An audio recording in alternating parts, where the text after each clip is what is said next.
Bon, alors merci à vous d'être venus, malgré cette période dangereuse, claironnée sur tous les tons. Je vois qu'il y a beaucoup de nouvelles têtes. Il y a beaucoup de têtes anciennes, des habitués, qui visiblement ont peur et qui ne viennent pas depuis le début de la campagne de panique, des petits Français. Donc merci à vous d'être venus, d'avoir eu le courage de venir. Bon, donc vous connaissez le sujet de la conférence d'aujourd'hui, la démocratie contre le peuple. Ce n'est d'ailleurs pas la première fois que je fais une conférence sous ce titre-là. Je crois que c'était en 2016 déjà ou 2017 que j'avais pris le même sujet, mais il est évident qu'avec les développements que l'on a eus depuis, j'ai estimé que ça valait la peine de reprendre ce sujet en le développant. Alors, pourquoi le titre de cette conférence, alors que, si l'on en croit l'étymologie du mot, d'après ses racines grecques, démos et kratos, cela veut dire le pouvoir du peuple. Le pouvoir du peuple, c'est ce que nous allons voir. Alors, certes, c'est une belle formule, mais aujourd'hui, peut-on affirmer que le peuple est un quelconque pouvoir? Lorsque l'on voit comment, à l'occasion de l'épidémie de coronavirus, ce peuple est manipulé, ce qui démontre à quel point le citoyen peut être tenu par la formation ou désinformation médiatique. Le pouvoir médiatique. En fait, cette démocratie, constamment invoquée par la classe politique,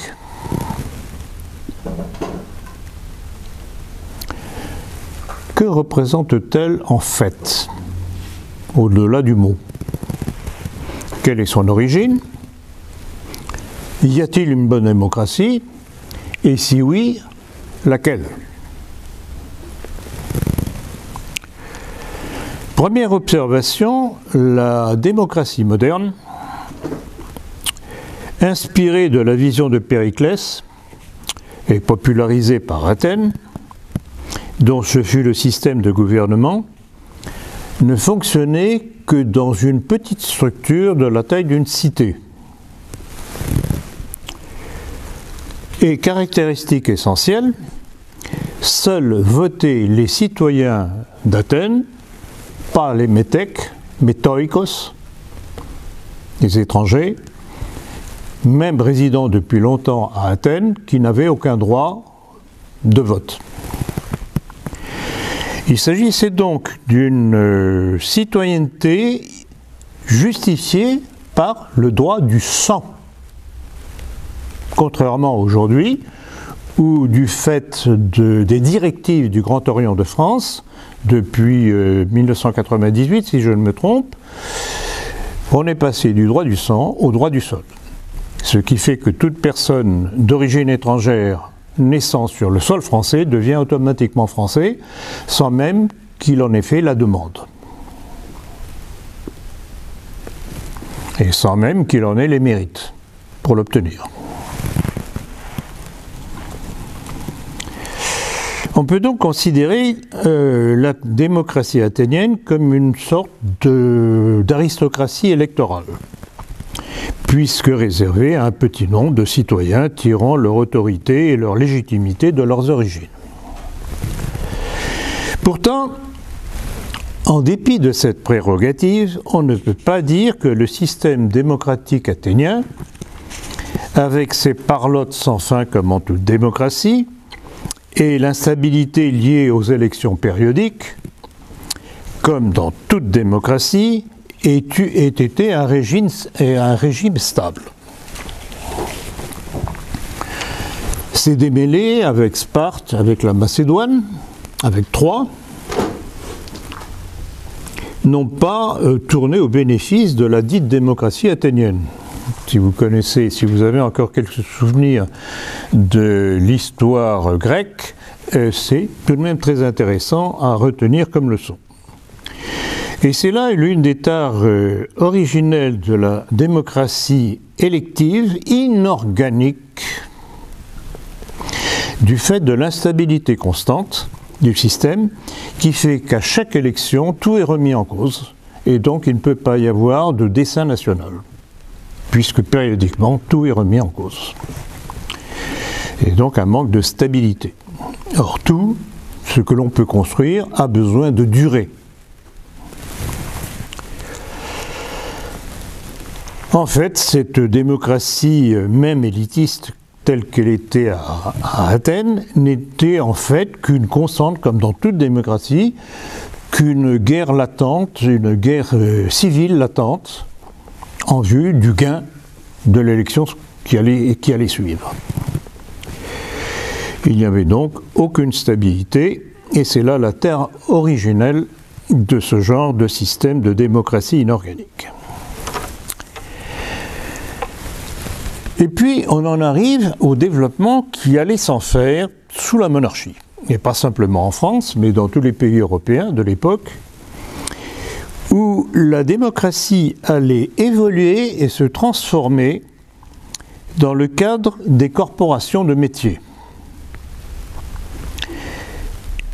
Alors, quelle était la différence entre la démocratie directe, organique des corporations, avec les démocraties athéniennes et avec la démocratie issue des faux principes de 1789.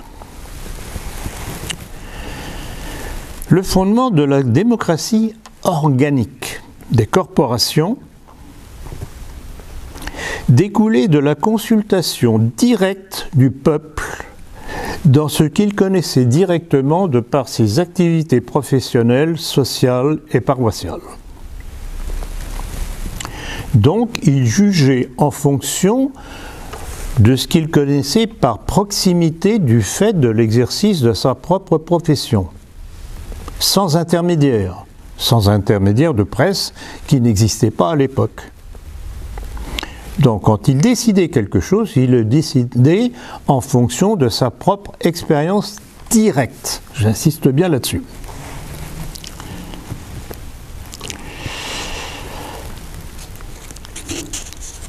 Ainsi, mis à part les erreurs inhérentes à la nature humaine, même s'il y avait une erreur, la réalité se faisait immédiatement ressentir et il était amené à corriger l'erreur de décision qui avait pu avoir lieu à un moment donné.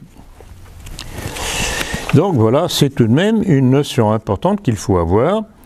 Et quand on parle de démocratie, car il n'y a pas une démocratie, il y a différentes démocraties, deux en tout cas, l'une organique et l'autre inorganique, celle que nous condamnons.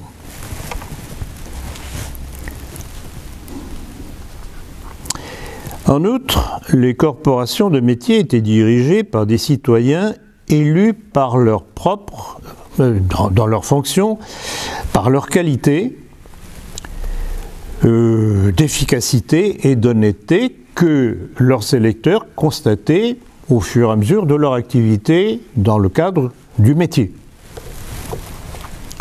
Il s'agissait donc d'une hiérarchie basée sur l'expérience directe, encore une fois, vécue de ses membres comme de ses élus. Et il s'en dégageait l'intérêt commun du métier, donc l'intérêt de chaque intervenant dans ce métier.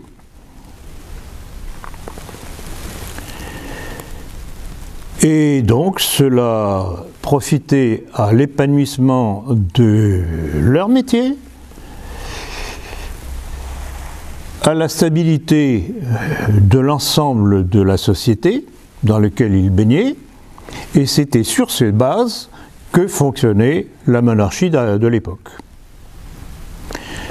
Et c'était au pouvoir royal d'harmoniser les différents intérêts des différentes branches d'activité par métier au nom du bien commun. Donc vous voyez, c'est une démarche totalement différente de cette démocratie inorganique où on pose des questions aux citoyens sur des sujets qu'ils ne connaissent désormais qu'au travers de la presse.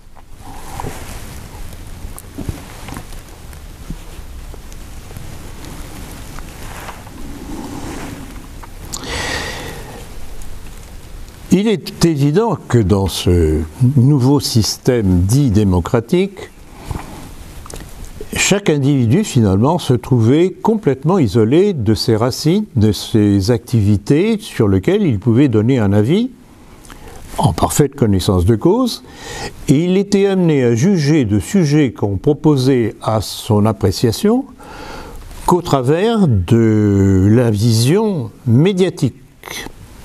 Et vous savez ce que je dis à ce sujet-là, qui tient la presse, tient l'opinion du citoyen. Vous voyez, en fait, tout ça est très simple. C'est du bon sens.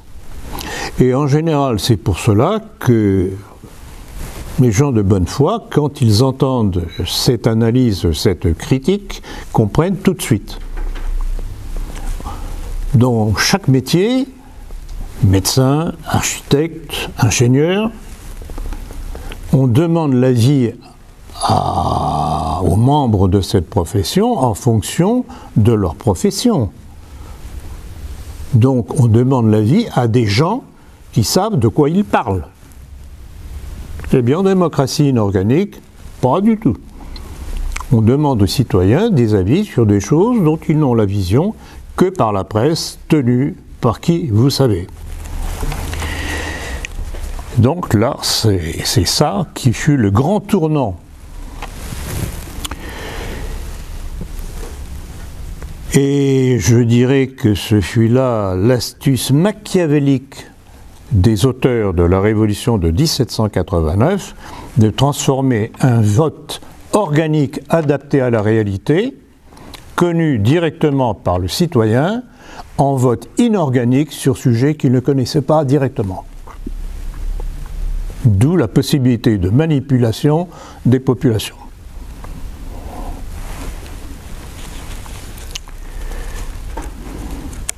Donc, je répète encore une fois, qui tient les médias tient l'opinion publique, et donc le vote du citoyen.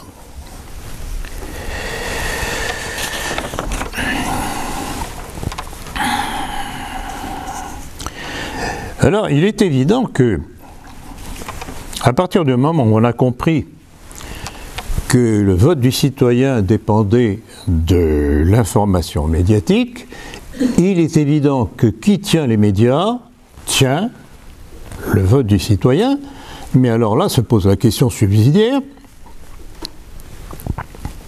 qui tient les médias? Sinon l'argent, le gros argent des puissances philosophiques et bibliques.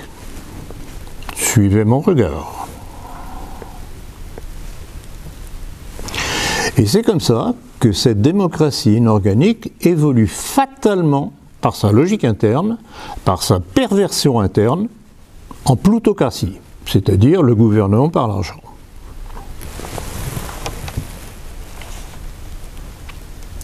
Et rappelez-vous ce que disait déjà l'historien Sainte-Beuve à la fin du XIXe siècle devant ce qu'il voyait apparaître au travers de cette nouvelle presse dite d'information, quand il disait « L'individu ne raisonne pas nécessairement faux sur des bases exactes, il raisonne juste sur des bases fausses. » Et donc vous avez là décrit dans cette petite phrase tout le problème de la démocratie inorganique qui trompe les lecteurs périodiquement, tous les jours, par la presse.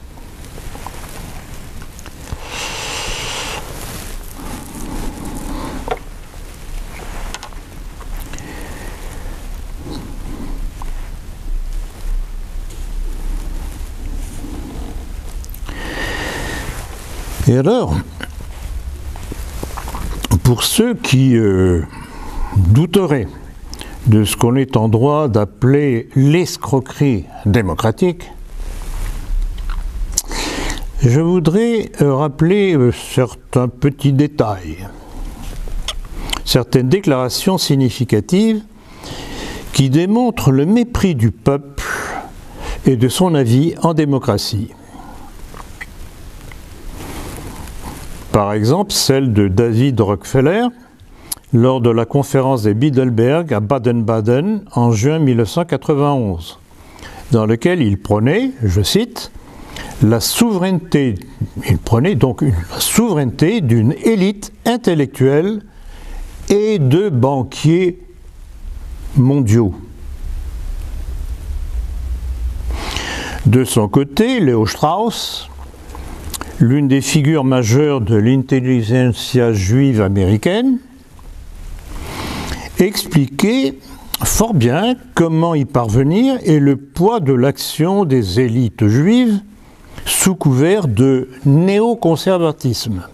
Bon, je ne vais pas vous rappeler ce que c'est que le néoconservatisme, je crois que j'en ai déjà suffisamment parlé et que vous savez de quoi il retourne, sinon vous poserez des questions tout à l'heure. Voilà ce que disait ce Leo Strauss. La démocratie exige d'être utilisée par une élite capable de manipuler l'opinion publique. Une élite capable de manipuler l'opinion publique. Je crois que c'est assez clair comme ça. Telle est donc pour eux la valeur du vote des citoyens.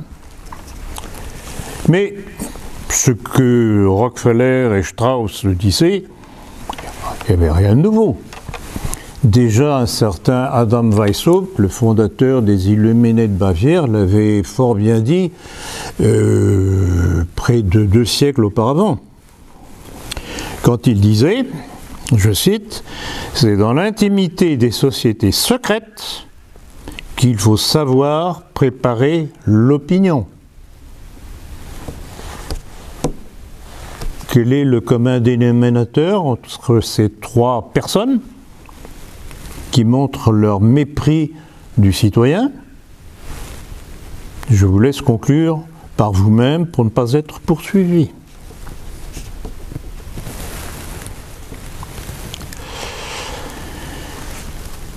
Pour finir de démontrer le peu de cas que nos dirigeants, ces bons démocrates, font de la volonté populaire, un rappel me semble absolument convenir.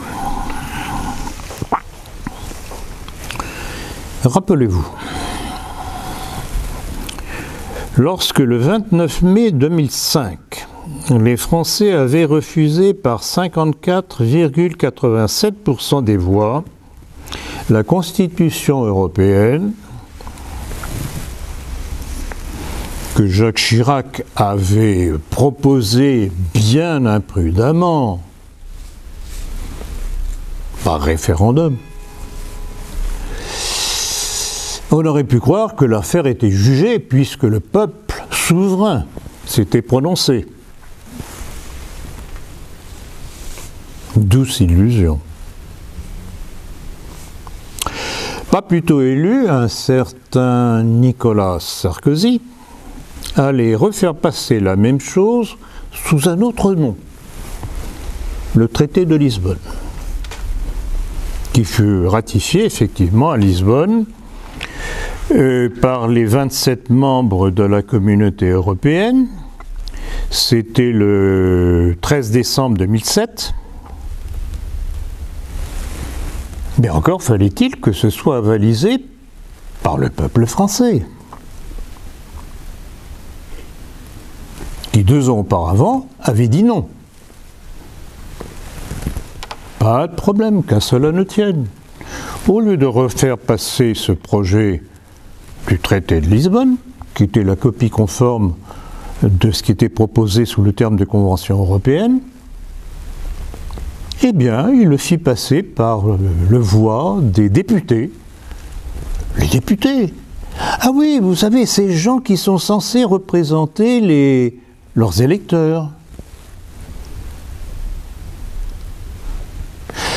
Et ces députés, réunis en congrès extraordinaire à Versailles pour faire plus majestueux encore, les vestiges de la monarchie, ça sert quand même à quelque chose, n'est-ce pas? Eh bien, ces députés votèrent sans problème pour accepter le traité de Lisbonne.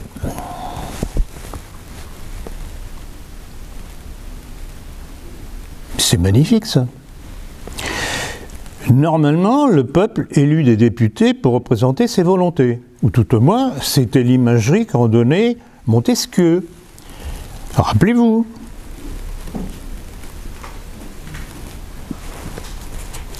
Que disait Montesquieu à ce sujet-là? Je cite. « Le peuple dans la démocratie est à certains égards monarque, à certains sujets par ses suffrages qui sont ses volontés, et que la volonté du souverain est le souverain lui-même. »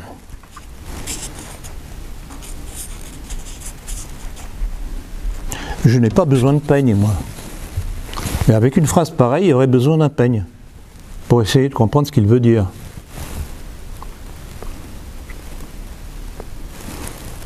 Le peuple dans la démocratie est à certains égards monarque et à certains sujets, par ses suffrages, qui sont ses volontés.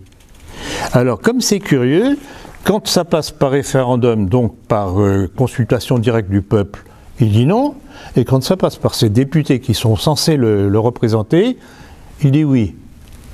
Curieux système quand même, non?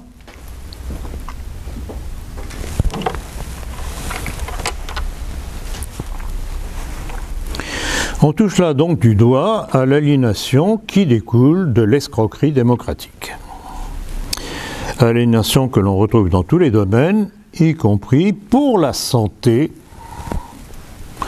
d'où cette panique organisée par les mensonges étatiques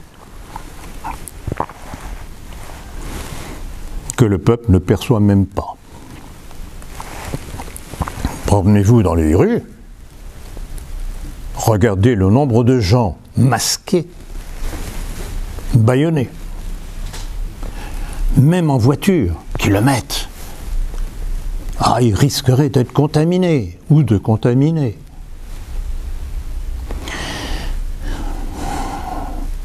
Quand est-ce que les Français se réveilleront ?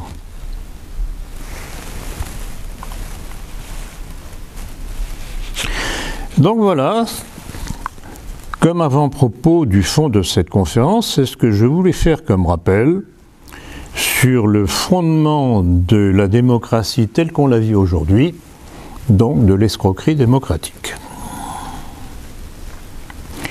Donc, force est de constater que le dit peuple souverain ne l'est pas du tout. Outre le fait qu'il est manipulé par l'éclairage partisan des événements nationaux et mondiaux que donnent les médias, il faut remarquer qu'aucune des guerres, y compris les 2 guerres mondiales, n'ont été soumises à l'approbation populaire. Ce sont des pouvoirs élus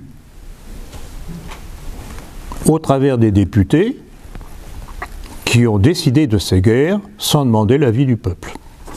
Alors qu'il allait en être bien souvent la principale victime par les bombardements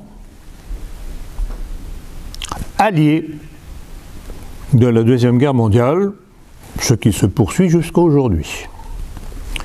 Demander l'avis aux Irakiens, demander l'avis aux Syriens, demander l'avis aux Serbes, un petit peu antérieurs, etc. Aujourd'hui, les populations civiles sont prises en otage par les acteurs du plan mondialiste pour faire plier les pouvoirs par la terreur insufflée. C'est ce qui s'est passé lors de la dernière guerre mondiale, avec les bombardements inhumains en Allemagne, notamment Dresde et Hambourg, avec des centaines de milliers de personnes brûlées vives par les bombardements au phosphore, sans compter les autres bombardements, et notamment à Dresde, revenant en 3 vagues successives pour être sûr de ne rater personne. Et puis un petit peu plus loin, les bombardements à l'atome d'Hiroshima et de Nagasaki. Deux villes, j'insiste là-dessus, à majorité chrétienne. Comme c'est curieux. Or, on sait que l'utilisation de la bombe atomique par les Américains a été décidée par des membres de cette organisation maçonnique héritière des Illuminés de Bavière, les Skull and Bones. Donc on voit très bien cette volonté de détruire tout ce qui peut être chrétien. Et c'est répétitif depuis l'émergence de la maçonnerie. Ce sont des choses qu'il faut savoir, des choses qu'il faut faire savoir. À propos des bombardements en Allemagne notamment, je vous signale le livre de Jean-Claude Vallat, La France sur les bombes américaines 1942-1945. C'est un livre utile à avoir pour faire savoir comment les Alliés, dont nous étions les Alliés, enfin la France républicaine disons, ont traité les Français. D'où les destructions dans nombre de villes françaises, sans même qu'il y ait eu un objectif militaire de teint.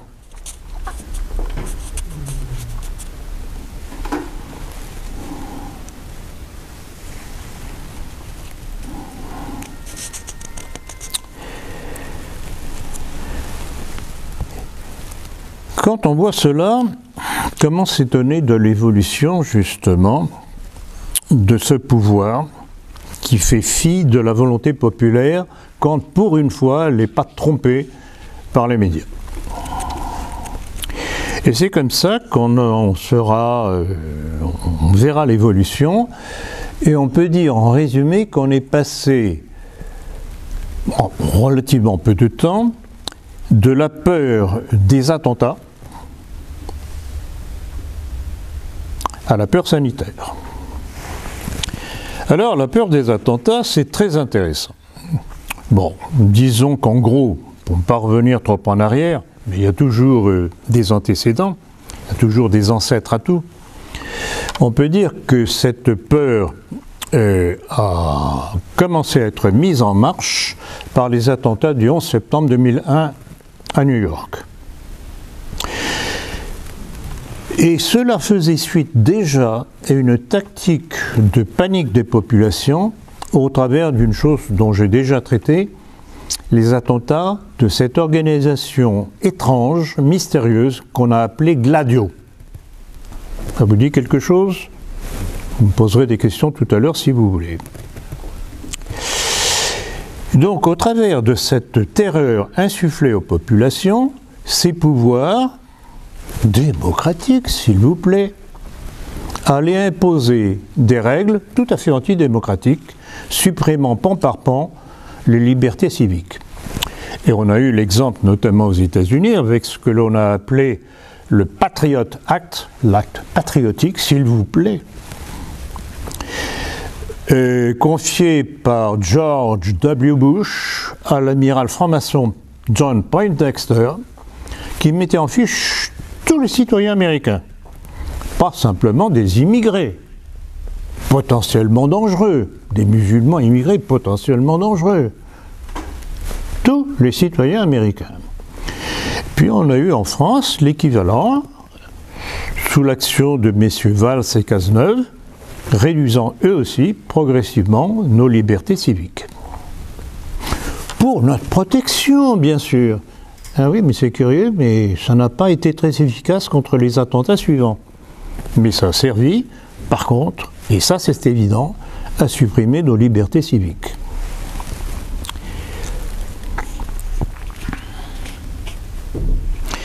Et je faisais allusion à l'instant à ce qu'on a appelé les opérations Gladio, qui avaient notamment touché l'Italie.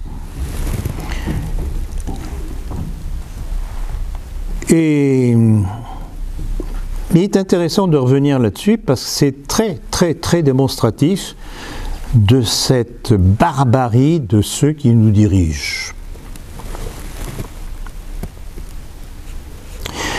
Et à ce sujet-là, je voudrais rappeler la déclaration que j'ai déjà citée à plusieurs reprises et que je vais continuer certainement à citer dans l'avenir, du président de la République italien de l'époque,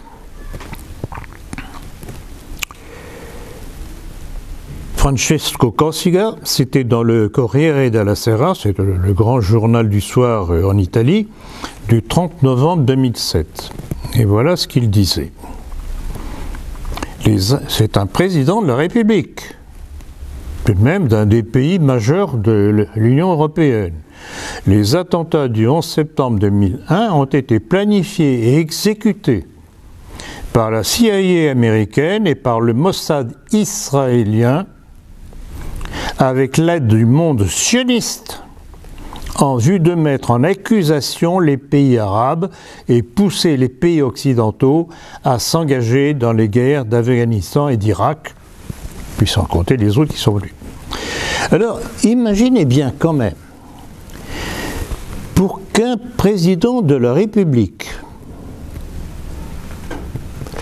ose dénoncer l'action de deux pays comme les États-Unis et Israël, fallait-il que l'enquête qu'il y avait eu en Italie sur les opérations Gladio ait été tellement effroyable qu'il était amené à dénoncer nommément et pas par allusion, nommément les États-Unis et Israël. Petit rappel à ce sujet-là, cet aveu d'un des exécutants des opérations Gladio qui avait fait cette déclaration devant l'enquête parlementaire italienne. Là encore, je regrette beaucoup, je l'ai déjà dit, je l'ai déjà cité, je recommence et je recommencerai. Voilà ce qu'il disait.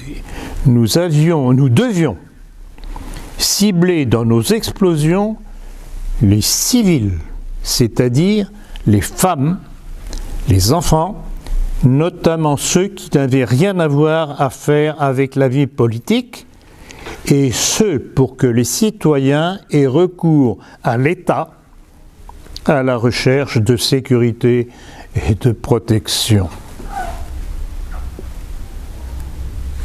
Est-ce que vous mesurez le degré de barbarie que cela révèle? Voilà par quel monstre le monde est gouverné. Tout est là. Tel est le mépris de ces dites démocraties envers leur peuple, jusqu'à les laisser massacrer, jusqu'à les massacrer.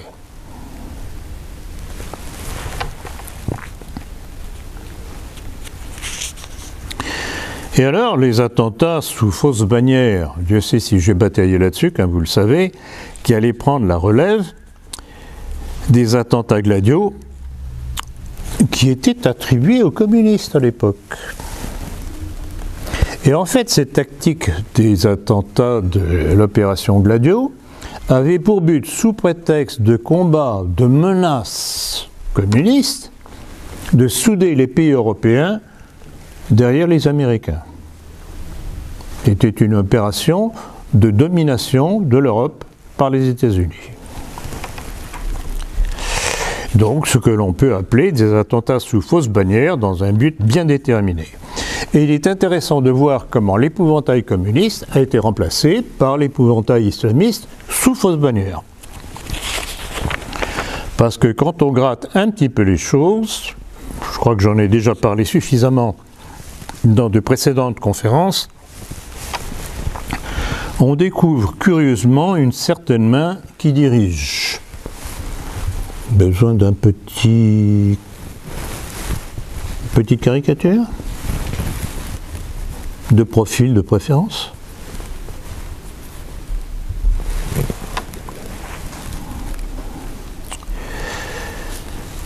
Donc, telle fut la première phase du musellement des populations, sinistre héritage de la manipulation médiatique déjà opérée par les provocations de Pearl Harbor. Rappelez-vous Pearl Harbor, qui fut l'excuse pour que le président Roosevelt puisse auprès de ces populations leur faire accepter l'entrée à guerre des États-Unis. Et puis bien entendu, le 11 septembre, d'autres événements que j'ai déjà signalés dans d'autres conférences, et les autres qui allaient suivre par la suite. Venons-en maintenant à la dite pandémie de coronavirus et de son utilisation pour non seulement museler la population et toute opposition, mais aussi sous couvert de la peur ainsi engendrée, pousser à la gouvernance mondiale et au nouvel ordre mondial. On ne peut rien comprendre à la situation actuelle si on ne se reporte pas au texte annonciateur du complot en cours contre les peuples,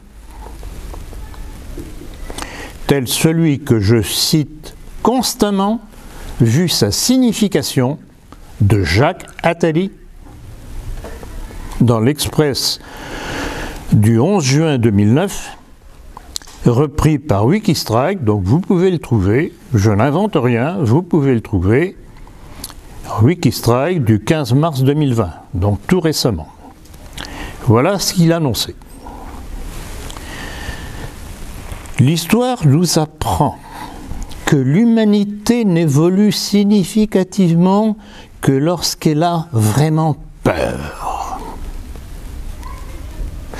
Une pandémie mondiale fera alors surgir la prise de conscience de la nécessité d'une police mondiale, d'un stockage mondial et d'une fiscalité mondiale.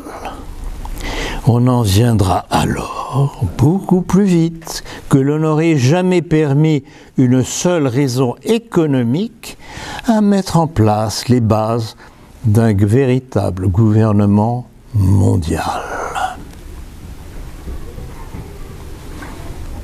De grâce, mettez ça sous les yeux des gens que vous côtoyez, ceux qui n'auraient pas encore compris. Vous venez écouter les conférences, c'est très bien. Et vous savez très bien ce que je demande à tout un chacun. Transmettez, transmettez, transmettez. Et c'est pas parce que les gens vont vous dire « Oh non, je ne crois pas, vous êtes un complotiste, etc. » On dit « Si je suis peut-être complotiste, c'est parce qu'il y a un complot. Voilà la preuve. » Et vous mettez les textes sous les yeux. « Ah non, c'est pas possible, c'est pas possible. » Écoute, va acheter, va à l'Express, acheter le numéro de telle date, ou va sur Wikistrike pour voir la reproduction de cette déclaration. Et c'est pas la seule déclaration. À l'époque, et c'est curieux, c'était la même année, donc 2009 aussi, un coreligionnaire de Jacques Attali, Alexandre Adler, disait à peu près la même chose. C'était à propos de son livre « Comment sera le monde de demain ?» où il annonçait exactement la même chose, le même projet, et annonçait aussi, pour paniquer encore un peu plus, des centaines de dizaines de morts, des dizaines de milliers de morts, par l'épidémie qui, bien entendu, allait venir, et qui allait venir toute seule, hein, n'est-ce pas? Toute seule.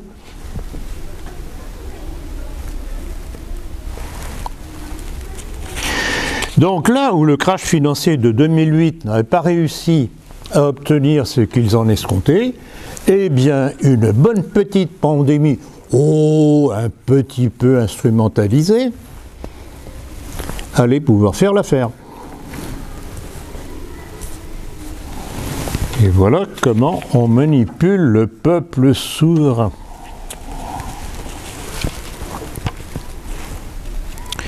C'est donc sous cet éclairage qu'il faut analyser la situation et l'état de panique entretenu par le pouvoir macronien pour asseoir son pouvoir en domestiquant les Français pour les forcer à aller dans la voie de la gouvernance mondiale avec son aboutissement, le nouvel ordre mondial. Bien entendu, sous l'égide des élites comme disaient Rockefeller, des autres, Weishaupt, des élites.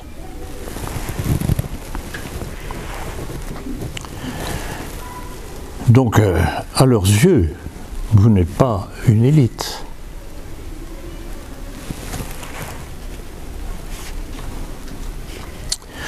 Alors, il est évident que dans le déroulement, dans ce que j'essaie de vouloir faire comprendre, je vais vouloir faire un petit retour en arrière, qui est nécessaire pour bien saisir le déroulement des événements et les raisons des décisions qui nous ont amenés où nous en sommes par rapport à la dite épidémie. Le 20 janvier 2001, Agnès Buzyn, alors ministre de la Santé, affirmait, je cite, « Le risque d'importation depuis Wuhan est quasi nul. Le risque de propagation du coronavirus dans les populations est très faible. »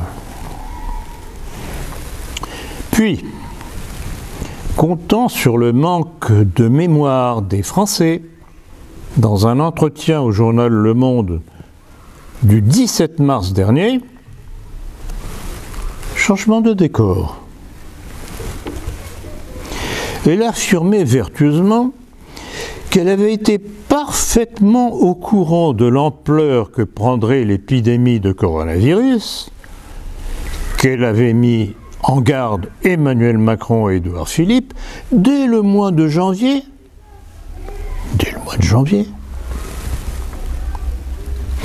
Et elle les accusait de ne pas avoir tenu compte de ces avertissements.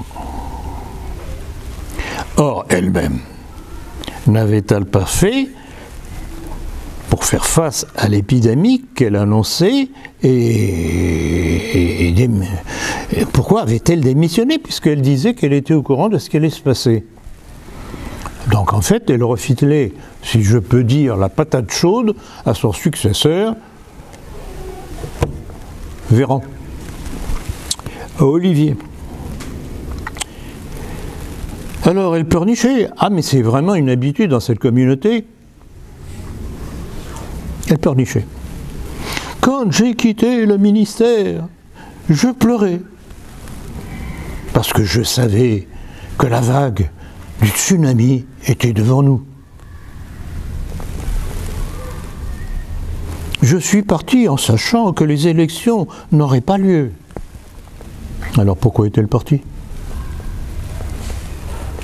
Elle précisait dans son entretien: le 11 janvier, j'ai envoyé un message au président sur la situation et elle assurait qu'avoir prévenu, donc c'est une redite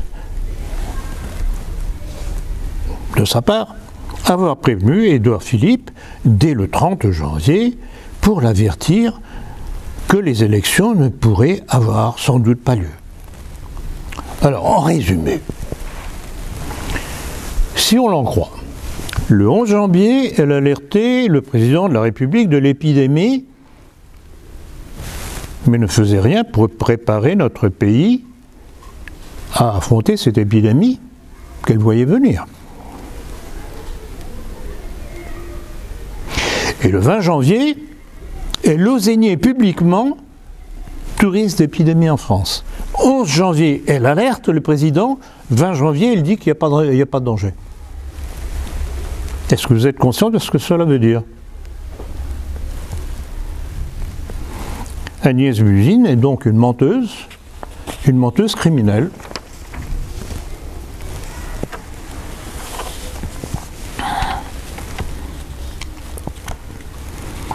Or, contrairement à d'autres pays européens, entre autres, qui ont fermé leurs frontières très précocement, qui ont dépisté les premiers cas, qui les ont isolés pour les soigner, ce qui a évité de boucler toute la population, entraînant la crise économique qui va venir, Je voyais encore dernièrement une statistique de l'appauvrissement en France. Je ne sais pas où on va, mais on y va.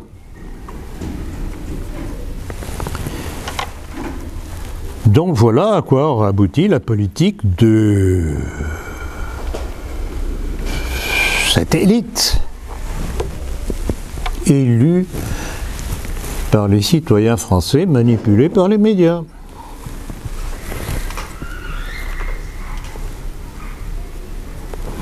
Et là, dans ce contexte, il y avait une information qui était lourde de sens. Je l'ai trouvée sur le site du Parisien FR, selon lequel le Conseil d'État avait rejeté une requête de plusieurs syndicats qui demandaient le dépistage massif des malades et d'avoir un masque dans les maisons de retraite pour soigner les patients. Ce qui n'a pas été fait. Puisque Mme Buzyn, qui prévoyait l'épidémie, n'avait pas commandé la quantité de masques nécessaires pour mettre la population française à l'abri.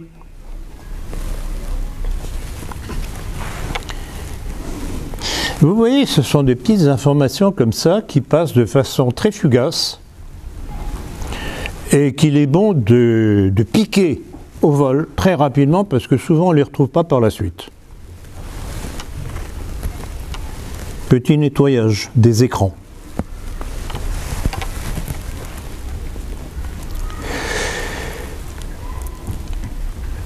Donc le Conseil d'État.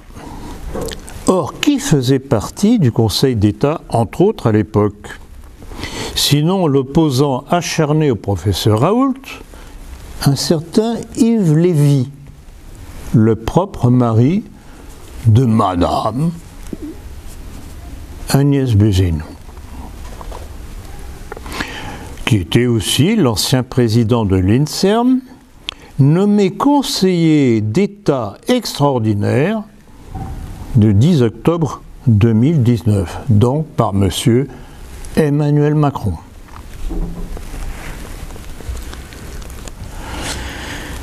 Autre signe de la volonté du pouvoir de laisser se propager l'épidémie, le point révélé qu'Emmanuel Macron, devant le sous-équipement des laboratoires du système de santé, incapable de suivre, avait refusé entre 150 et 300 000 tests de dépistage proposés par les laboratoires vétérinaires qui, eux, étaient équipés. Ce qu'entre autres, l'Allemagne avait fait. Comme ça, ils avaient pu pallier immédiatement au manque de tests pour dépister les cas réellement infectés. Les mettre de côté, les soigner et éviter le confinement général. Donc vous voyez, on a vraiment l'impression d'une volonté étatique de laisser se développer l'épidémie pour avoir le prétexte de boucler les Français.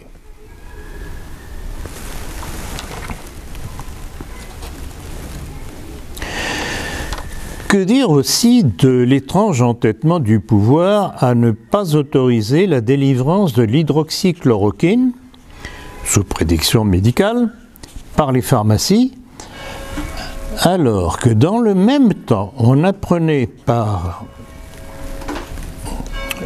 c'était la chaîne i24 News du 12 avril 2020, qu'Israël avait reçu le 6 avril 2020 4 millions de doses de chloroquine grâce à l'action du Mossad, coordonné par son directeur Yoshi Cohen.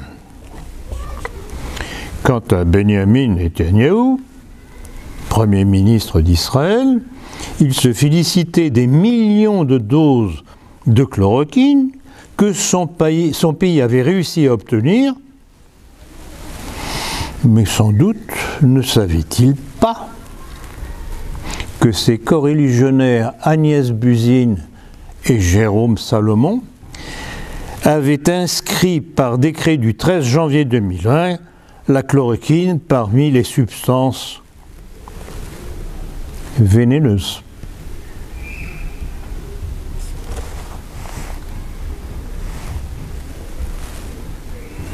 Ah, mais c'est curieux ça. Pourquoi ce qui serait bon pour les Israéliens ne serait-il pas bon pour les Français?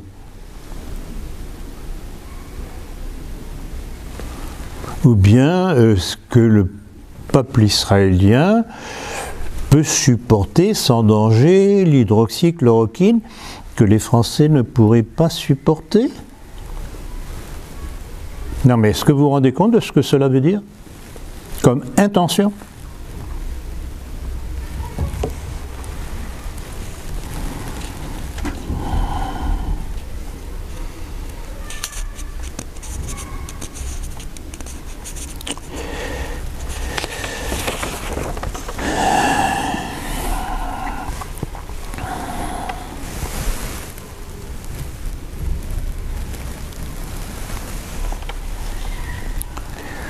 Alors vous comprenez que entre le refus de fermer les frontières, comme l'ont fait les autres pays qui se sont mieux tirés d'affaire, le non-équipement des hôpitaux, cliniques et maisons de retraite en masques désinfectants, respirateurs, tests de dépistage, curares pour l'intubation des patients et l'interdiction de la chloroquine, il y a quand même de quoi se poser quelques questions sur les intentions du pouvoir. D'où l'essor de nombre important de vidéos virulentes contre le pouvoir, de la part de chefs de service, d'infirmières, de personnel soignant dénonçant, je cite, la non-assistance aux personnes en danger.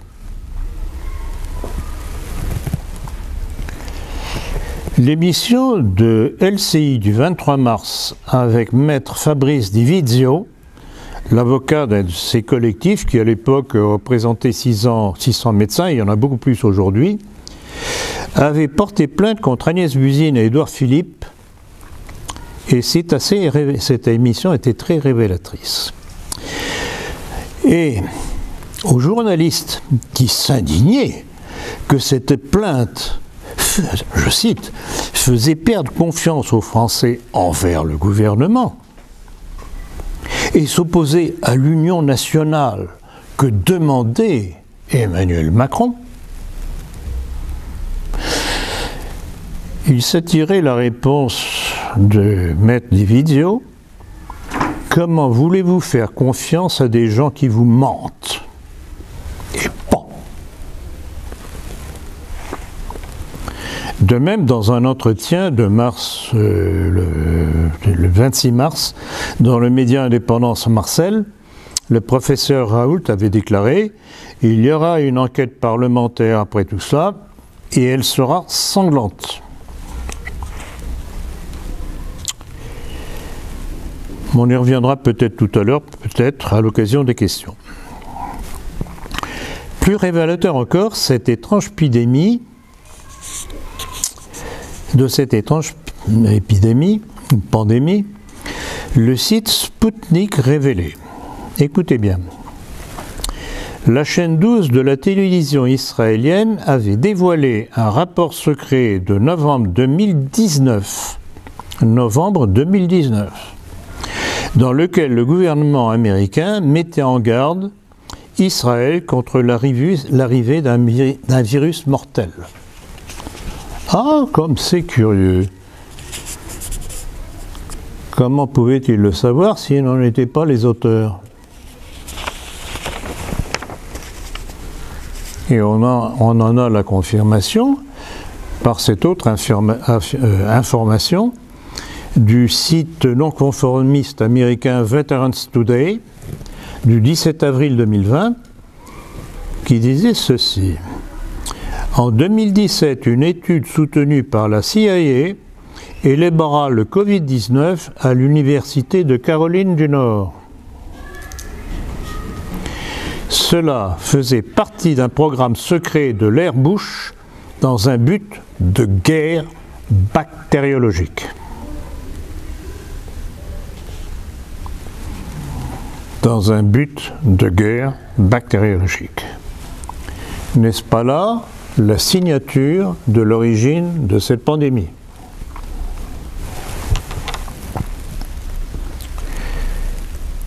Et c'est ce qui explique pourquoi le gouvernement américain mettait en garde Israël contre l'arrivée de l'épidémie.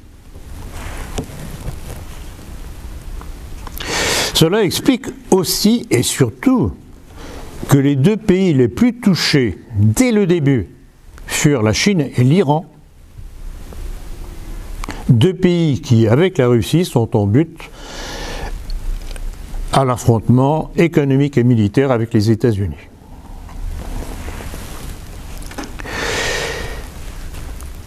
Et preuve supplémentaire de la fabrication de ce virus, le 17 avril 2020, le prix Nobel de médecine Luc Montagnier validait sur CNews une recherche indienne du 31 janvier selon lequel le Covid-19 est un virus artificiel contenant des éléments issus du VHI, donc le virus du sida.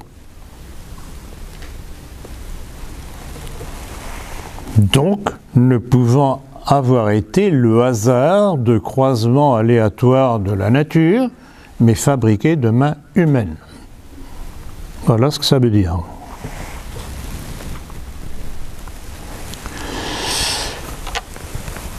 Donc, voilà. Tels sont les éléments du dossier.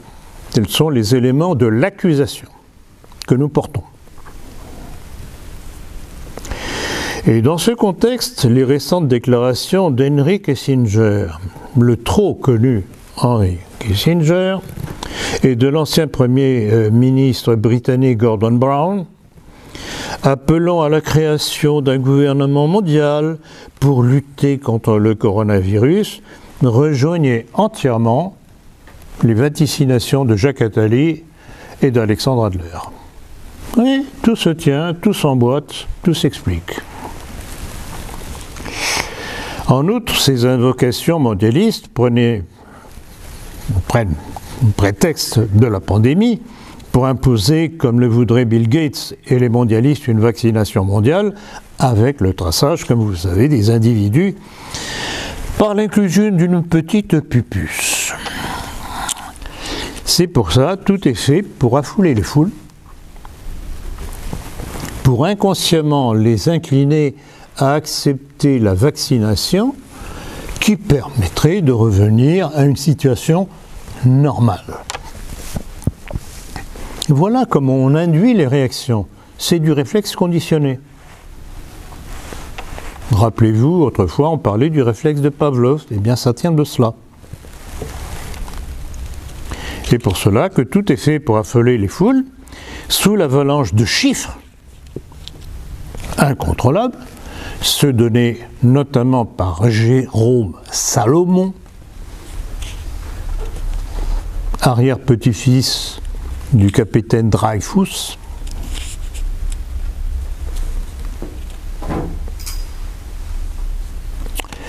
donc tout cela est fort bien ourdi et savamment distillé dans les médias pour faire frissonner les petits Français.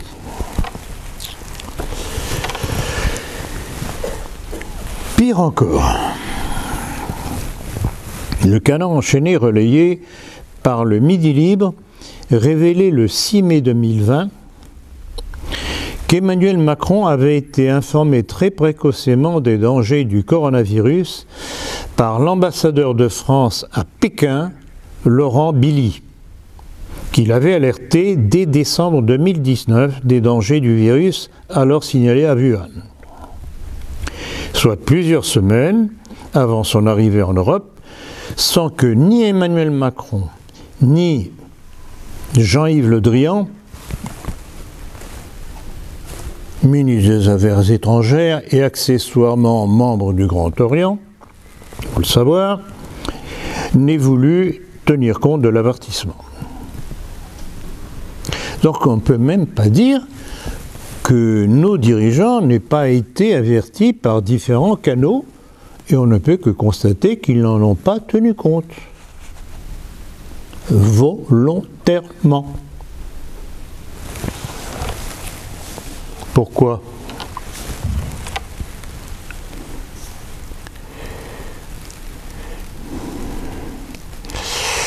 Et alors, au hasard des informations, on apprenait que pour gonfler les chiffres de malades de coronavirus, paniquer encore un peu plus les Français et leur faire courber les chines, le pouvoir macronien avait inventé les brigades sanitaires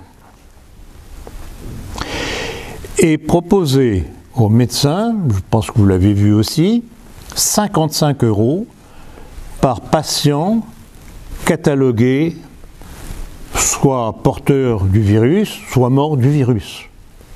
Alors, je l'ai déjà dit, je vais le redire encore une fois, c'est tout de même extraordinaire cette année. Je n'ai pas vu de statistiques de morts par la grippe saisonnière, du cancer, des accidents vasculaires cérébraux ou cardiaques, ou de la vieillesse. Ah mais c'est curieux, on ne meurt plus que du coronavirus, comme s'il y avait interdiction de mourir d'autre chose. Vous ne trouvez pas ça curieux? Oh, je dis ça comme ça en passant, hein. Faites observer ça autour de vous.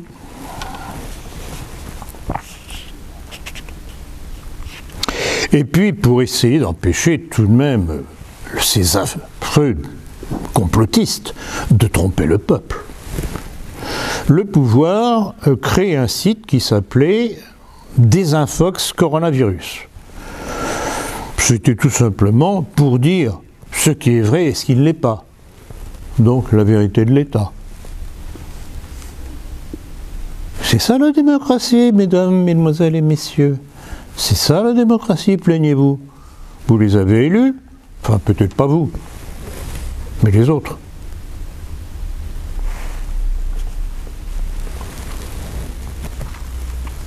Et alors, cerise sur le gâteau encore, on apprenait que le site Le Monde Juif se félicitait qu'Emmanuel Macron, président de la République française, s'il vous plaît, pas d'Israël, avait fait coïncider la levée du confinement le 11 mai avec la fête juive du Lag Baomer, qui commémorait la fin de l'épidémie qui avait décimé les disciples du rabbin Akiva. Je trouve ça magnifique. Mais quel visionnaire tout de même Édouard Drummond, quand il écrivait son livre « La France juive ». Eh bien, nous y sommes en plein immergés.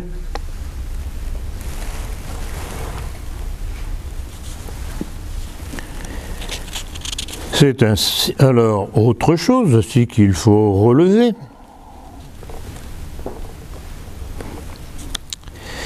c'était une information dans Marianne, selon laquelle l'Élysée avait confié la stratégie de dépistage du virus en France à un cabinet, ce qu'on appelle un think tank américain, la Bain & Company, dirigé depuis 1993 par Orit Gakdesh, né à Haïfa en Israël en 1951, ancien cadre du Mossad et fille d'un général israélien.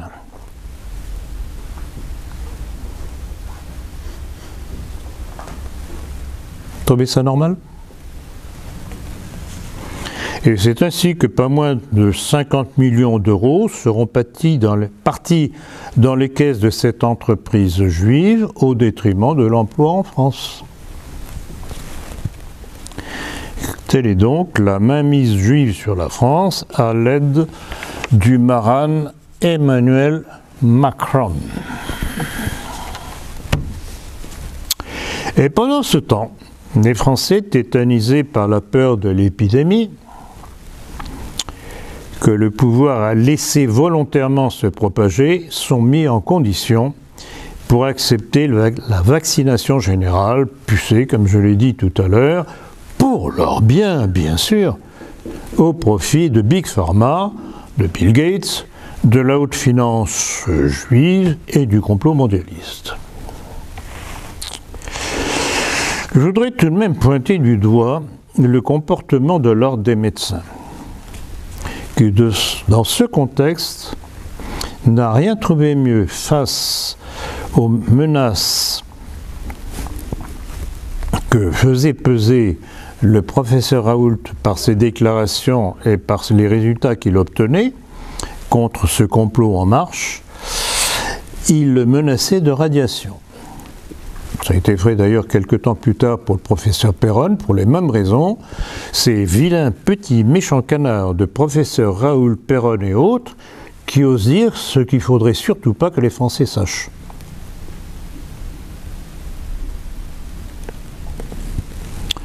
Et c'était déjà la mésaventure qui était arrivée à un autre professeur, le professeur Joyeux, quand il dénonçait les vaccinations abusives imposées toujours par la même Agnès Buzyn aux nouveau-nés français, alors que ça ne l'est pas en Israël, elle-même étant juive. Alors il faudrait savoir, là encore une fois, pourquoi ce qui serait bon pour les petits Français ne serait pas bon pour les petits Israéliens.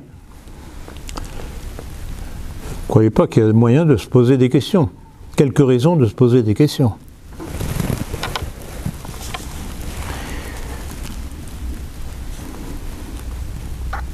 Et alors, bien entendu, toutes les annonces du gouvernement sont faites sous prétexte des avis du Conseil scientifique. Mais ce Conseil scientifique, c'est quoi?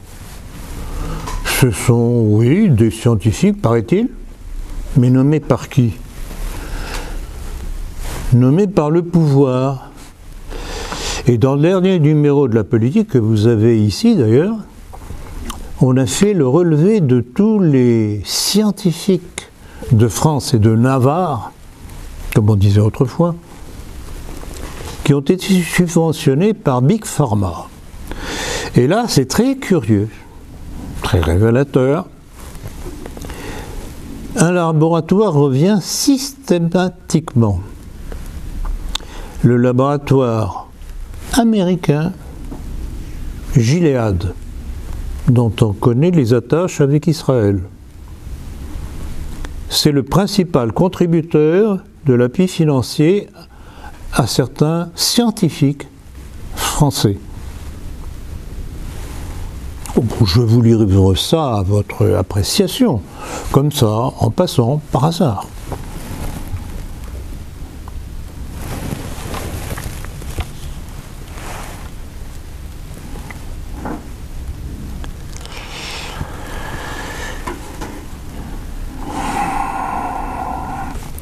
Donc vous avez la liste dans le numéro 222 de la loi politique, dont vous avez des exemplaires ici. Alors, dans le même temps, il faut bien voir qu'il y a tout de même nombre de témoignages de médecins qui affluent de tous les pays, qui confirment que la dite épidémie est gonflée artificiellement. Entre autres, au vol, une émission de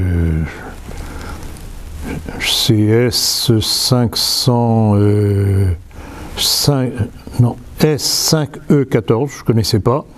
Un médecin expliquait comment les services de santé de Jérôme Salomon, tiens encore lui, inspecteur général de la santé, directeur général de la santé, comptabilisait la plupart des morts comme dus au coronavirus afin d'induire la panique. En effet, étrangement, cette année, je me répète, cette année, où sont les statistiques des autres causes de mortalité? Il y a un problème là. Je vous demande de faire remarquer ça autour de vous. C'est une réflexion de bon sens, c'est pas du complotisme. C'est une interrogation scientifique. Pourquoi? Pourquoi? Pourquoi? Et voilà comment, au travers de l'information du citoyen, est manipulé là où le pouvoir veut le mener.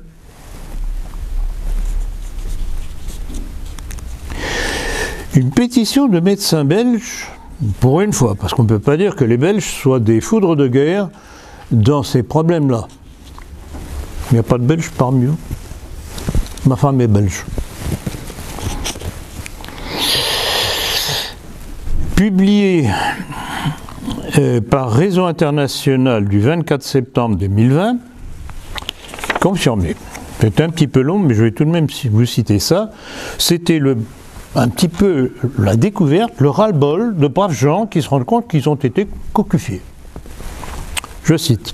« Nous, médecins et professionnels de la santé belges, souhaitons par ce moyen exprimer notre profonde inquiétude quant au déroulement des événements de ces derniers mois concernant l'apparition du virus SARS-CoV-2.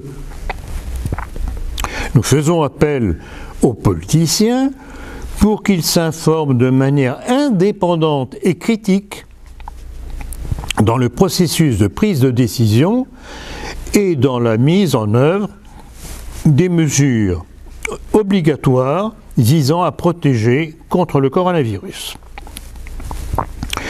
Nous demandons ici un débat ouvert où les experts sont entendus sans aucune forme de censure. » Censure. Ah tiens, ils ont découvert ça? Après la panique initiale autour du Corona-19, les faits objectifs montrent maintenant une situation complètement différente. Il n'y a plus de base médicale justifiant une panique d'urgence, une politique d'urgence. La politique actuelle de crise est complètement disproportionnée, faisant plus de mal que de bien. Nous plaidons pour l'arrêt immédiat de toutes les mesures et demandons le rétablissement immédiat de notre gouvernement démocratique, ils y croient encore, normal, et de toutes nos lois et nos libertés civiles. Aucune justification médicale pour les mesures d'urgence. Donc voilà de braves gens qui découvrent brusquement que le pouvoir leur a menti. Donc c'est intéressant à mentionner.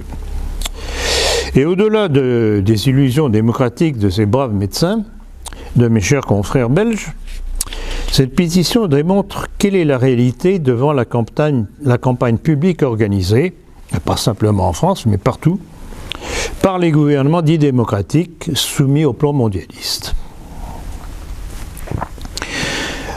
Il y a des pétitions, semble du même type, qui existent en France, mais elles sont étouffées, alors que des plaintes d'un collectif de médecins ont été enregistrées envers les principaux responsables de la santé, ceux que nous dénonçons, donc les Buzyn, Lévy, Salomon, Hirsch, et Hirsch qui se plaignait dernièrement justement du danger des complotistes qui niaient les dangers du coronavirus.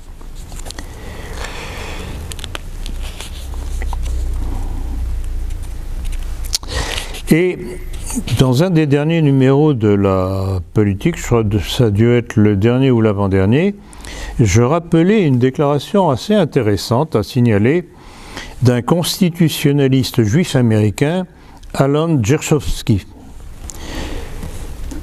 qui déniait, écoutez bien, qui déniait tout droit de refus de la vaccination à ceux qui se prévaudraient du droit de choix inaliénable garanti dans la Constitution américaine. Là encore, oui, la liberté du citoyen, oui, sa souveraineté. Ah non, mais une élite, quelle élite, a décrété que la Constitution ne servait à rien. Une croix dessus. Voilà comment les peuples sont devant l'amorce d'une dictature mondiale qui dénie leurs droits constitutionnels.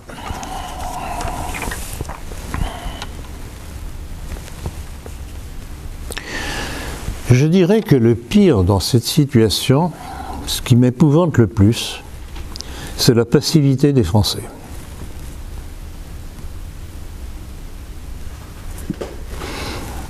On parlait autrefois de la fierté des Français.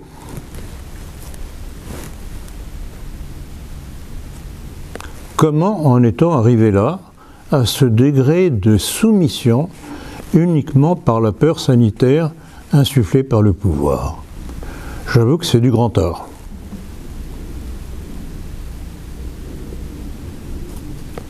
Je me rappellerai d'un mot de De Gaulle, que j'aime tellement, comme vous le savez, puisque j'ai écrit un livre spécialement sur lui, quand il disait que les Français étaient des veaux.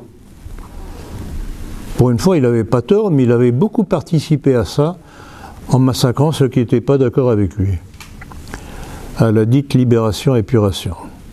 Tout ça, c'est dans mon livre.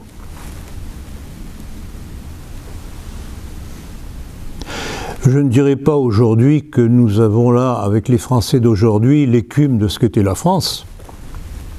C'est un petit peu ça quand même. Non ?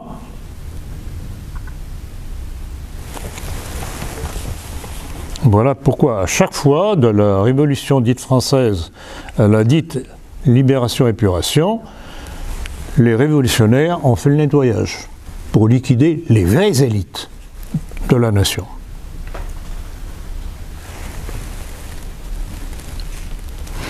Alors, il faut tout de même, vous savez très bien que les je dirais pas tactique, mais en fait ça peut relever d'une tactique effectivement.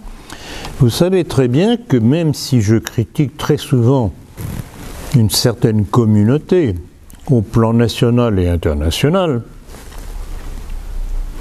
je n'en reconnais pas moins qu'un certain nombre d'entre eux sont honnêtes.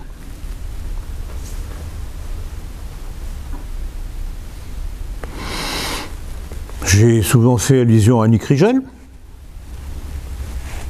qui avait osé dénoncer la police juive de la pensée.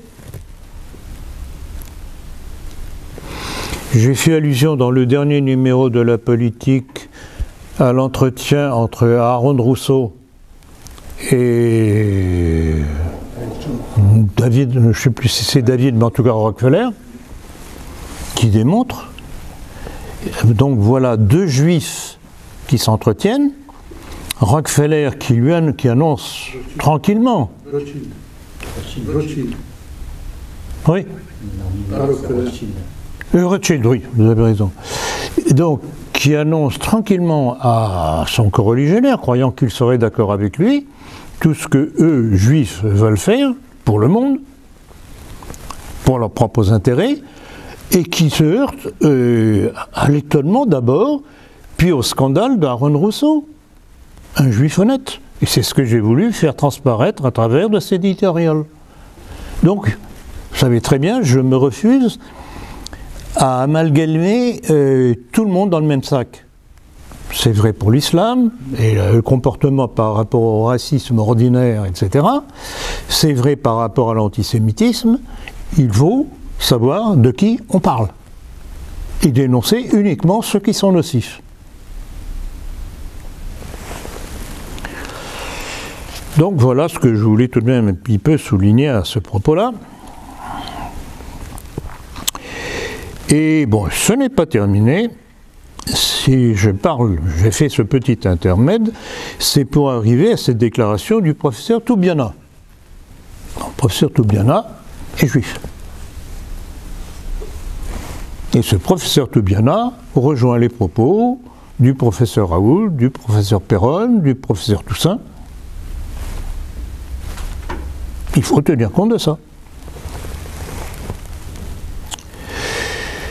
Et c'est intéressant ce qu'il disait sur Sud Radio, le 5 octobre 2020, donc c'est tout de même tout récent. Il donnait les vrais chiffres du Covid-19.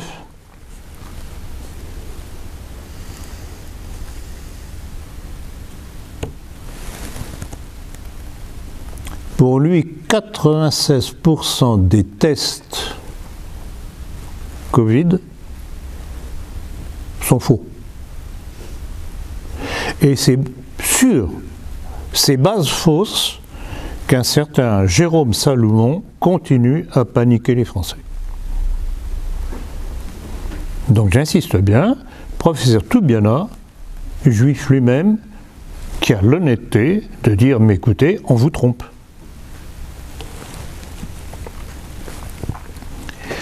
Alors, si on analyse bien la chose,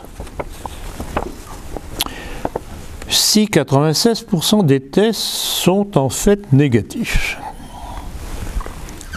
il reste 4%. De ces 4%, 10 positifs, 3,8 sont des faux positifs. Ce qui donne 99,8% de personnes en bonne santé.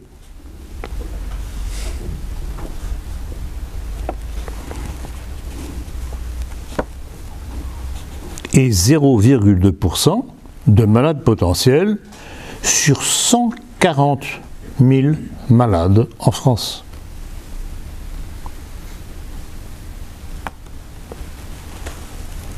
En outre, d'après l'Institut Pasteur, s'il vous plaît, l'Institut Pasteur,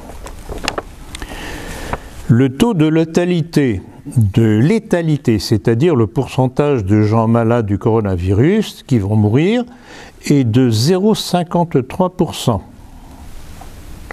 soit un taux de mortalité globale de 0,2 fois 0,53 sur 100, ce qui donne 0,0010%.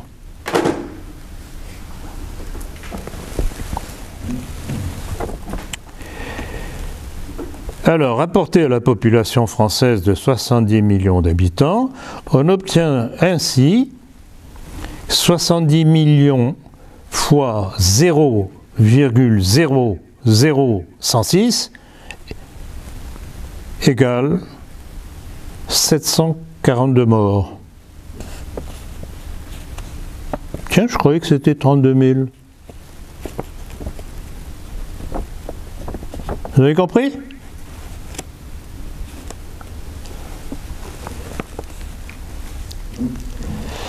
Sans les 32 000 comme affirmé par les services du professeur Jérôme Salomon, généreusement relayé par les médias pour vous faire peur. Et on découvre ainsi, en toute logique, que nous sommes dans une épouvantable pandémie avec 99,8% de gens en pleine forme et 0,1% de personnes malades et une mortalité globale pour la France de 0,00106%. Vous ne trouvez pas ça admirable? Comme mensonge étatique.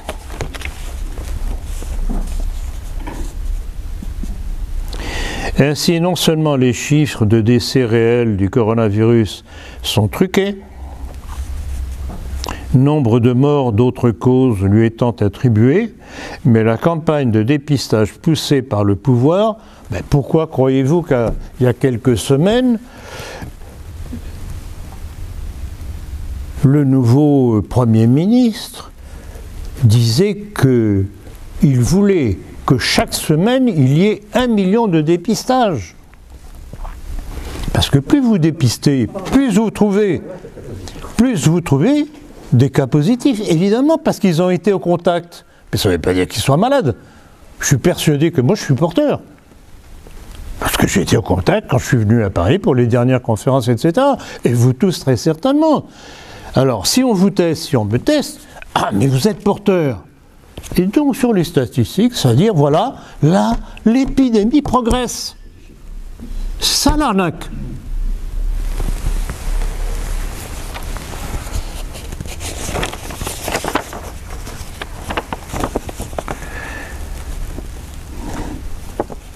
Et c'est amusant tout de même, comment les mensonges peuvent se retourner contre l'employeur. Je ne sais pas si vous avez vu cette déclaration d'un ancien membre de La République En Marche, qui est médecin elle-même, Monique Vonner. J'ai vu sa déclaration en entier, c'est vraiment très intéressant. Et parmi tout ce qu'elle déclare, j'ai retenu notamment cette phrase: on n'a jamais eu aussi peu de décès en France depuis cette année, arrêtons cette stratégie de la peur. Moyennant quoi, bon, c'était même avant qu'elle ne déclare ça, elle était mise à la porte de la République En Marche. Mais c'est ça la dictature, chers amis. Nous sommes en dictature. Au cas où vous ne l'auriez pas encore compris.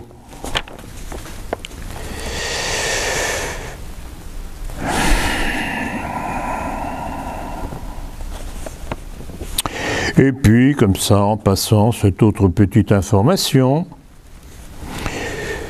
que l'on trouve dans les registres officiels des brevets aux Pays-Bas et aux États-Unis, selon lequel l'Empire Rothschild a breveté les tests biométriques Covid-19 en 2015 et 2017. Ah, comme c'est curieux, non?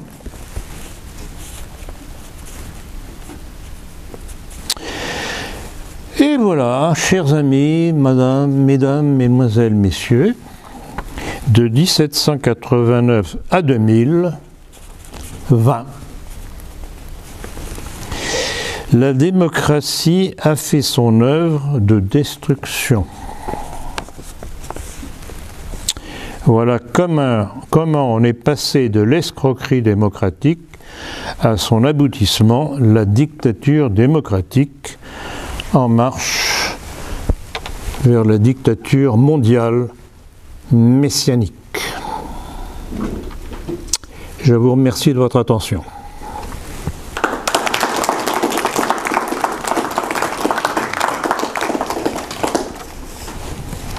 Si vous avez des questions, bien entendu, j'essaierai d'y répondre. Madame? Plus haut, plus haut, plus haut. Il y a une chose qui m'interpelle sur l'histoire de cette pandémie. C'est-à-dire, alors là où je ne comprends pas, c'est comment ça a démarré donc en Chine, à Wuhan. Et justement, au niveau des chiffres, je veux dire, si eux ne sont pas impliqués, si c'est les Américains qui auraient donc mis en place ce virus, au niveau des chiffres, donc je dirais des malades ou des morts, ça ne peut pas être trafiqué à ce moment-là. Alors, mais il y a eu quelque chose à un moment donné, ça c'est certain. C'est certain. Alors, je voudrais rappeler une chose pour répondre à votre question.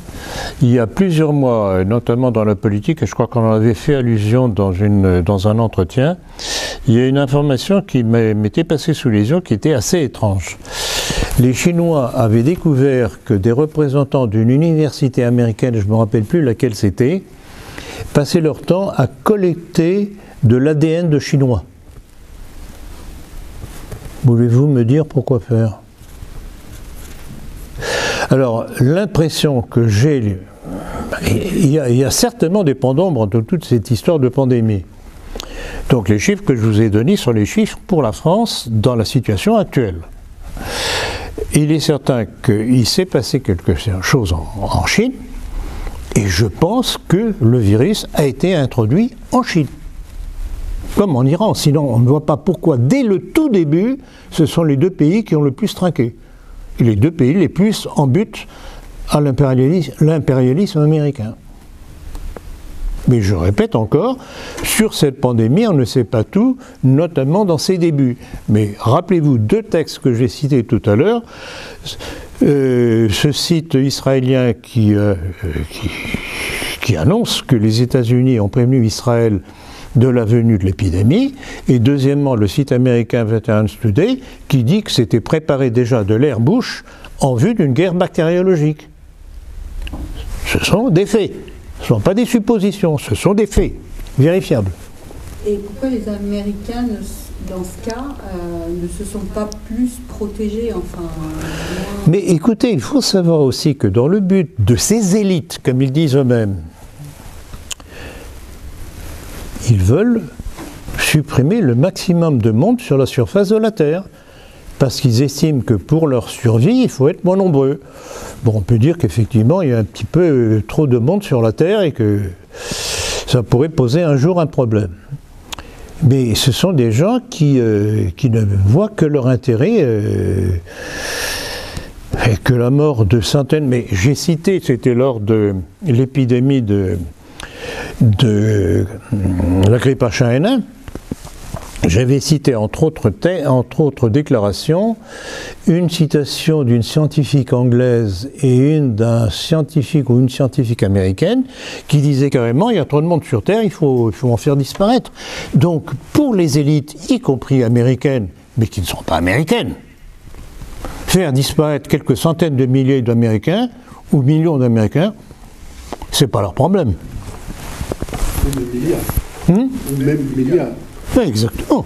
Bah, ce qu'a annoncé Adler. Georgia Greystone. Tout à fait. Autre question? Oui, madame. Donc ça aurait foiré alors leur plan, parce qu'il n'est pas très virulent ce virus. Bien entendu. Bien entendu.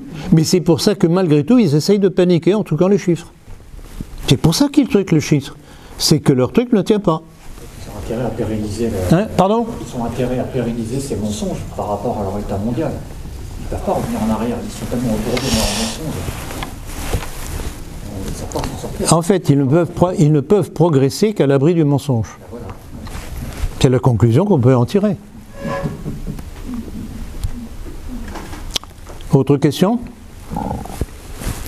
Je voulais juste rebondir sur la petite partie que vous dites, où vous parlez que cette année, il y a beaucoup de gens qui meurent du Covid et par d'autres maladies. Bon, je ne sais pas si beaucoup parmi vous certains sont au courant. C'est une tribune qui est parue le mois dernier dans le journal suisse Tribune de Genève. Le groupe pharmaceutique suisse Roche a développé un test de diagnostic permettant de détecter et de distinguer le Covid-19 de la grippe. C'est-à-dire que le test qu'il utilise actuellement ne distingue pas l'un de l'autre. Donc il y a peut-être des gens infectés par la grippe qui sont déclarés comme infectés par le Covid, alors que c'est faux. Le test a été approuvé par l'Agence américaine des médicaments.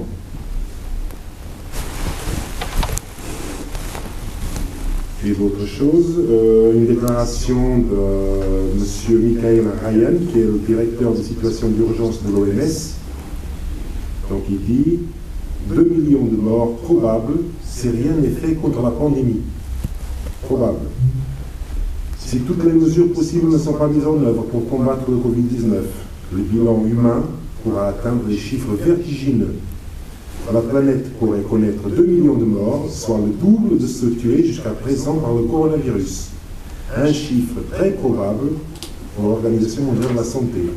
Donc, bon, alors, justement, petite nuance. Oui. Je viens de recevoir, c'était hier soir d'ailleurs, mais je l'ai vu ce matin, une information comme quoi, quelque peu sans faire exprès, l'Organisation mondiale de la santé vient d'avouer qu'elle s'était trompée dans ses conclusions. Ah. Cette tribune que je cite date de fin septembre. Donc, non, mais on est en pleine manipulation médiatique. Ça, tant qu'on n'aura pas compris ça, tant que les peuples n'auront pas compris, ben, ils continueront à marcher à l'échafaud, si j'ose dire. Autre question ? Je pense qu'il serait intéressant de faire le bilan des morts de chaque pays par rapport aux années précédentes. Oui, mais alors, comptabiliser comment ? Et par qui? Non, oui, et les morts. Mais morts de quoi? De tout. Ah oui, bah encore faudrait-il que ces pouvoirs soient honnêtes et fassent bien la différence entre mort du coronavirus et mort des autres choses. Mais vous ne l'aurez pas, mon cher. Cher monsieur, vous ne l'aurez pas. Vous ne l'aurez pas parce qu'ils ne peuvent pas. Si vous ne comprenez pas que la plupart des pouvoirs politiques dans le monde, sauf la Russie, sauf la Syrie, sauf l'Iran, sauf la Chine, etc., d'autres aussi qui sont en train de se réveiller quand même, sont soumis à ce plan mondialiste, vous ne pouvez pas comprendre. Et entre autres, vous, parmi les nouveaux et jeunes de surplus, vous n'avez pas des questions à poser? Oui, notamment. Alors, allez-y, sapristi. Notamment sur Trump, ne pensez-vous pas que finalement le président américain est tout de même une sorte d'obstacle, entre guillemets, à cette tentative de... Alors, le cas Trump est un problème très, très, très discuté et très, très, très discutable. Moi, je regrette beaucoup les « ah mais je crois que », etc. C'est pas mon genre. Les faits. Je suis un scientifique. Pour moi, Trump, c'est tout de même un certain nombre de choses. C'est tout de même sa politique de guéguerre constante, notamment en Syrie. C'est constamment, il remet la pression. C'est l'appui inconditionnel à plat ventre devant Israël. Où est son indépendance là-dedans? Il le montre moins que les précédents, peut-être. Alors, comment croyez-vous qu'on devienne président des États-Unis? Si à un moment donné, on ne dit pas chibolette. Vous savez ce que veut dire le mot chibolette? Non. Eh bien, autrefois, c'est dans la Bible ça.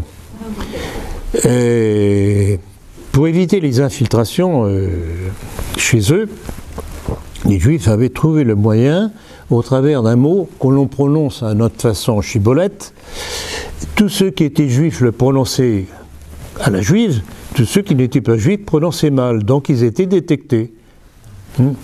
Bon, quand on dit chibolette, c'est justement, c'était le mot de passe. Comprenez? Donc, pour moi, Trump, je regrette beaucoup, je suis en attente, comme on dit, mais j'y crois pas. J'y crois pas. J'y crois pas. Il est comme les autres, avec des nuances près. Bon, il y a une chose qu'on peut lui reconnaître, c'est qu'apparemment, il est contre l'avortement, etc., pour la famille, etc. Bien que lui, point de vue famille, ne peut pas dire que ce soit recommandable non plus. Mais enfin, glissons mortels, n'insistons pas. Ben voilà, c'est ça, les faits. Mais je crois que je m'en contrefiche. Comment expliquez-vous que Israël reconfine pour 3 semaines, ou c'est déjà passé je pense, et à l'inverse, il y a certains pays scandinaves qui sont en général très en avance au niveau des... Alors justement, j'attendais cette question, parce qu'effectivement, compte tenu de l'avertissement que les Américains leur avaient envoyé, on s'attendait à ce qu'ils aient pris des précautions. Mais je crois que le peuple juif est très indiscipliné, et ils ont leur fête. Rappelez-vous ce qui s'est passé dans l'Est de la France, où c'est à l'occasion justement de fêtes juives, où ils s'embrassaient, ils se congratulaient, etc., bisous, bisous, bisous, par-ci, par-là, que l'épidémie est repartie dans l'Est de la France. Moi, je pense que c'est dans leur façon d'être, de vivre en communauté, qui fait que ça a favorisé la division du virus. Et alors, ce qui est curieux, c'est que, bon, apparemment, les doses de coronavirus, ça n'a pas suffi. D'hydroxychloroquine, ça n'a pas suffi. Oui. Ça n'a pas une volonté aussi qu'on ait tous saigné les Palestiniens. C'est tout de même curieux, ou alors on nous raconte des histoires. La situation n'est pas aussi périlleuse que ça en Israël, parce que sinon ça démontrerait quelque chose qu'ils ne veulent pas que l'on sache. Bah, tout est possible. Mais là, oui. Est-ce que vous avez lu le livre de Dan Brown? Comment? De Dan Brown, le livre Inferno, qui est sorti en 2013. Comme par hasard, ça parle d'un virus qui est propagé par un grand scientifique qui serait informaticien. Et tout directement le parallèle avec Bill Gates, ça m'a paru. Mais on a l'impression qu'on a été confronté à des essais préliminaires. Tout à fait. Tout à fait le thème du livre. Oui, tout à fait. Des essais préliminaires. Ah, ça n'a pas marché, bon, on va essayer autre chose. Autre question? Je ne sais pas si vous avez Oui. vu en ce moment à Brooklyn, à New York, l'épidémie est en train de se propager dans les quartiers juifs. Tout à fait. Et le maire, D'où ma réponse à monsieur tout à l'instant. et le maire de New York actuel est en train d'être accusé d'antisémitisme. Tout à fait, parce qu'il veut les confiner. Exactement. Non, j'apprécie beaucoup votre remarque, très très à propos. Tout à fait. Et vous les anciens? Oui. Les pays scandinaves, parce qu'on a... Comment? Pour les pays scandinaves. Oui, les pays scandinaves. Ah oui, tout à fait. C'est vrai, pourquoi eux, ils ne font pas comme nous et ils ne sont pas... Ils ont confiné, ils ont pris les mesures nécessaires, et même certains d'entre eux n'ont même pas pris de mesures particulières. Ils n'ont pas confiné. En Suède, ils n'ont pas confiné en Suède du tout. ne sont pas confinés en Suède, ils s'en sont très bien tirés. Alors pourquoi on les laisse faire? Ça semble indiquer que le coronavirus n'est pas aussi pathogène que ça. Non, mais il y a des choses qu'on ne comprend pas. Il n'y a pas de campagne de presse contre la... Il n'y a pas de campagne de presse, de panique. Ils ont vécu normalement. Et ça leur a plutôt réussi. Il n'y a pas de campagne de presse contre, mais pas non plus une campagne de presse contre. Pour, oui. On les laisse un peu, on les ignore. Silence radio, voilà, on ne dit rien. On les ignore en restant dans notre parlement, et on parle plus. Voilà. Et encore. Et Macron. Oui. Oui. Avez-vous vu que là, c'est la Russie qui s'est dit d'accord pour la livraison de S-400 à l'Iran dès le mois d'octobre? À l'Iran? Oui. Oui, bien sûr. Oui. Oui, tout à fait. Ben, ce qui montre bien que bon, les Russes ne sont pas complètement naïfs. Ils savent très bien quels sont les peuples sur lesquels ils peuvent s'appuyer contre l'impérialisme américain. C'est ça. En fait, certains, vous savez, notamment Pierre Hillard, qui me surprend toujours par ses déclarations, ils disent que Poutine fait partie du mondialisme. Il ne fait pas partie du mondialisme. Poutine, comme la politique chinoise, c'est un impérialisme qui s'oppose à l'impérialisme américain. Ils ne font pas partie du système. Poutine reconstitue l'empire tsariste d'une certaine façon. C'est assez amusant à voir d'ailleurs comme démarche.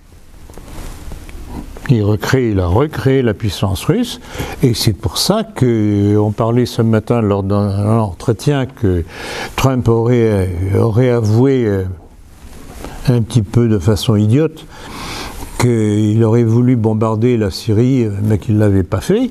Ah oui, et pourquoi il ne l'a pas fait? Ben, il ne l'a pas fait parce qu'il sait très bien que les armes russes sont supérieures aux armes américaines au point de vue technologie aujourd'hui.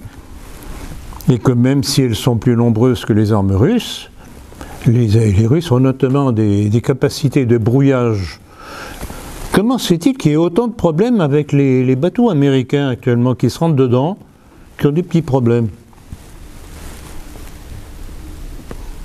Comment se fait-il que certaines fusées américaines soient déviées, ne tombent pas là où il était prévu qu'elles tombent? Pendant le bombardement qu'il y avait eu à l'aide des Américains, des Britanniques et des Français sur la Syrie. Tout à fait, c'est à ça que je faisais allusion, entre autres, tout à fait. Tout à fait. Et puis alors, il n'y a pas simplement que les Russes et les Chinois, même, je dirais, l'Iran, tout de même, avec ses capacités qui ne sont pas du même ordre que celles de la Russie et de la Chine. Quand on voit comment l'Iran a répondu à l'assassinat du général iranien Soleimani, dont s'étaient glorifiés les Américains, et qu'une des bases, la principale base américaine, à cheval, je crois, sur la Syrie et l'Irak, ont été bombardées par des missiles iraniens, sans qu'ils aient vu venir, sans que les systèmes de repérage américains aient vu venir les missiles iraniens, c'est tout de même assez démonstratif. Donc si les Américains veulent la guerre, ils veulent commencer, mais ils ne savent pas où ils vont arriver. Alors si Biden prend la relève, tout le monde dit oui, mais il va vouloir faire la guerre à la Russie, à la Chine, etc. Je ne le crois pas. Parce qu'il va se trouver devant le même obstacle, la puissance de feu russe, chinoise et iranienne aussi. Et que d'ailleurs, si c'était ce qu'il y avait de sous-jacent à la déclaration de Trump quand il disait de façon quelque peu penaude et idiote qu'il avait pensé bombarder la Syrie, s'il ne l'a pas fait, c'est parce que des généraux américains lui ont dit attention, casse-cou, casse-cou. J'ai entendu, non, vous n'avez pas une autre question à poser? Écoutez, si vous n'avez pas d'autres questions, vous avez des ouvrages ici à votre disposition. Juste une dernière. Oui, je vous en prie. Que pensez-vous, de l'avenir justement du futur de la France et de ses gouvernants qui, est-ce que éventuellement il y a une lueur d'espoir ou est-ce que c'est mort?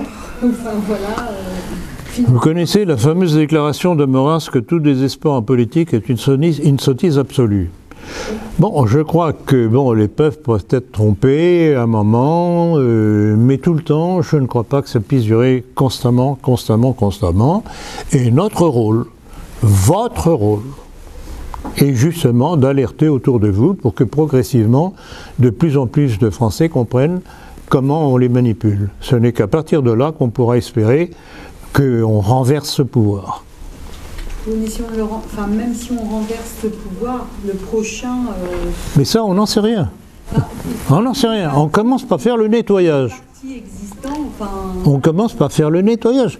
Et c'est pour ça que je rappelais tout à l'heure que les deux principales révolutions que l'on a eues en France, celle de 1789 qui aboutit dans la terreur de 93, celle gaulo-communiste de la libération qui aboutit à l'épuration, ce qu'ils ont fait, c'est liquider les élites, qui leur étaient hostiles. Alors, il est évident que l'idéal, si on arrive à renverser ce pouvoir, c'est qu'on puisse prendre le pouvoir et que l'on fasse le ménage. Je le dis très clairement, qu'on fasse le ménage.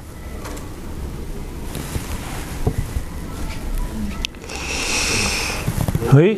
Dire à madame, je ne sais pas si vous serez d'accord avec moi, mais que certes cette époque est peut-être plus effrayante encore qu'il y a 20 ans, mais je trouve que ça nous est beaucoup plus favorable, puisqu'on voit quand même certains sursauts, même en Russie, en Iran. Ah ben c'est évident. Ah ben c'est évident. Les Américains n'oseraient pas attaquer l'Iran même sous Biden. Je trouve qu'au contraire, il y a une lueur d'espoir. C'est évident, il est évident que c'est pour ça que David Rothschild, il y a 2 ans environ, avait dit que Poutine avait trahi le nouvel ordre mondial. Il est évident que pour eux, Poutine, qui était sorti des cartons d'Elstine, il a un méchant petit canard qui trahissait la cause, puisque Elstine était tout à fait aux ordres des Américains et du mondialisme, et de la finance juive. Donc là, mauvaise surprise. Et ça, ce sont les surprises de l'histoire, on ne sait pas. Nous, notre devoir, que l'on espère, que l'on n'espère pas, première chose, ne jamais désespérer. Tant qu'on se bat, il y a de l'espoir. L'espoir disparaît quand on courbe la tête. On se bat comment On se bat comment? Mais comment on le fait? Restez pas silencieux, terrez dans votre coin, en disant j'ai peur, j'ai peur, j'ai peur. Réagissez! J'en ai marre des gens qui se lamentent. Éteignez la télé.